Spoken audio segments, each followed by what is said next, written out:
اور بعض اوقات چاند گرہن ہوتا ہے، سورج گرہن ہوتا ہے، اور بعض اوقات زمینوں میں زلزلے آ جاتے ہیں۔ ایسی صورت میں اللہ تعالیٰ نے کچھ احکامات جاری فرمائے ہیں۔ تمام مومنین اور تمام مسلمانوں کے لیے ان احکامات شریعت پر عمل کرنا ضروری ہے۔ انہی احکامات میں سے ایک حکم چاند گرہن، سورج گرہن یا زلزلے کے وقت نماز آیات پڑھنا ہے۔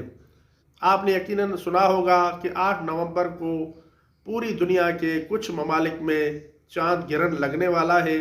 ان ممالک میں ہمارا ملک پاکستان بھی شامل ہے، اور پاکستان کے کچھ شہروں میں جزوی طور پر چاند گرہن لگے گا۔ ایسی حالت میں صرف ان شہروں میں کہ جن شہروں میں یہ چاند گرہن ہوگا، ان شہروں کے لوگوں پر نماز آیات پڑھنا واجب ہو جاتی ہے۔ دوسرے شہروں کے لوگوں پر نماز آیات پڑھنا واجب نہیں ہے۔ صرف ان شہروں کے لوگوں پر نماز آیات پڑھنا واجب ہے کہ جن شہروں میں یہ چاند گرہن نظر آئے۔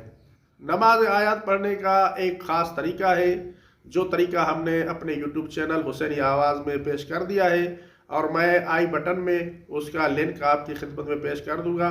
آپ وہاں پر جا کے نماز آیات پڑھنے کا طریقہ دیکھ سکتے ہیں، اور اسی طریقے کے مطابق آپ نماز آیات پڑھیں۔